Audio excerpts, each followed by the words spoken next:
El bautismo de Jesús, 1655, de Murillo.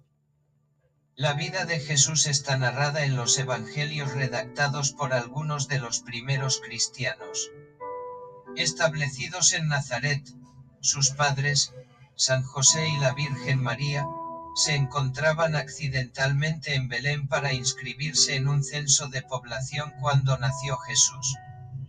El relato evangélico rodea el nacimiento de Jesús de una serie de prodigios que forman parte de la fe cristiana, como la genealogía que le hace descender del rey David, la virginidad de María, la anunciación del acontecimiento por un ángel y la adoración del recién nacido por los pastores y por unos astrónomos de Oriente. Aunque la civilización cristiana fijó la cuenta de los años a partir del supuesto momento de su nacimiento, con el que daría comienzo el año primero de nuestra era, se sabe que Jesús de Nazaret nació un poco antes, pues fue en tiempos del rey Herodes, que murió en el año 4 AC. Fueron precisamente las persecuciones de Herodes las que llevaron a la humilde familia, después de la circuncisión de Jesús, a refugiarse temporalmente en Egipto hasta que el fallecimiento del monarca les permitió regresar. Por lo demás, la infancia de Jesucristo transcurrió con normalidad en Nazaret, donde su padre trabajaba de carpintero. Hacia los 30 años inició Jesucristo su breve actividad pública incorporándose a las predicaciones de su primo Juan el Bautista. Tras escuchar sus sermones, Jesús se hizo bautizar en el río Jordán, momento en que Juan lo señaló como encarnación del Mesías prometido por Dios a Abraham. Juan, que había censurado las escandalosas segundas nupcias de Herodías con Herodes Antipas, hijo y sucesor del rey Herodes, fue pronto detenido y luego decapitado a instigación de Herodías y de su hija Salomé. Tras el bautismo y un retiro de 40 días en el desierto, Jesucristo comenzó su predicación. Se dirigió fundamentalmente a las masas populares, entre las cuales reclutó un grupo de fieles adeptos, los 12 apóstoles, con los que recorrió Palestina.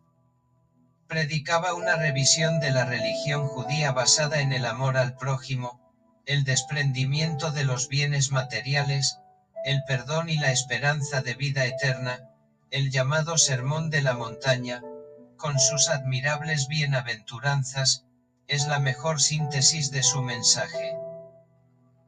El Sermón de la Montaña, 1877, de Karl Black.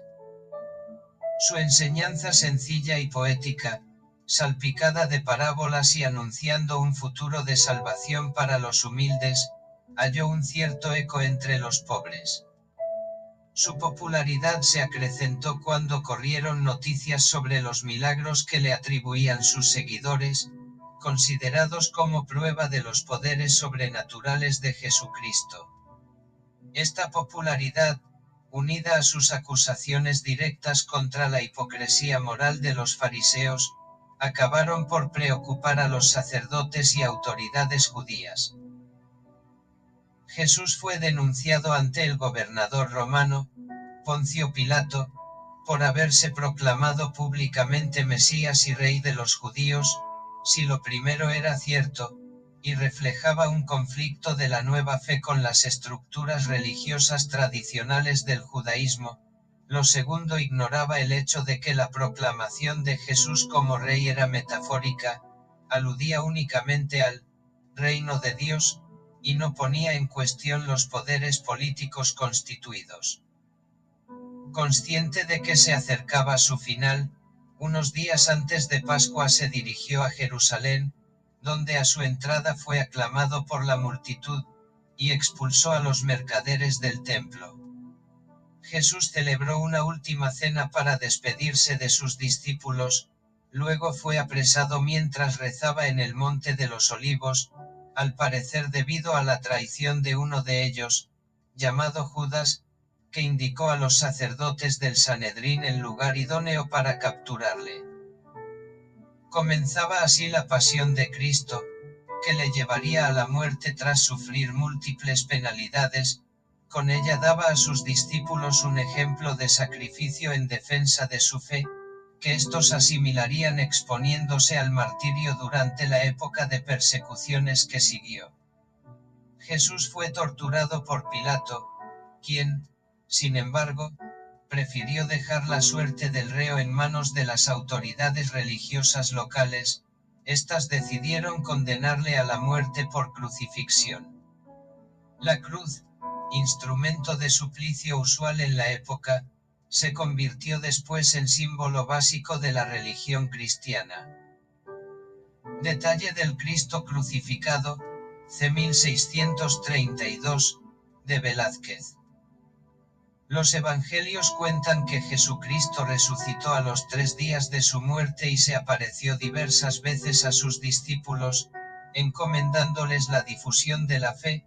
40 días después, según los Hechos de los Apóstoles, ascendió a los cielos. Judas se suicidó, arrepentido de su traición, mientras los apóstoles restantes se esparcían por el mundo mediterráneo para predicar la nueva religión. Uno de ellos, San Pedro, quedó al frente de la iglesia o comunidad de los creyentes cristianos, por decisión del propio Jesucristo. Pronto se incorporarían a la predicación nuevos conversos, entre los que destacó San Pablo, que impulsó la difusión del cristianismo más allá de las fronteras del pueblo judío.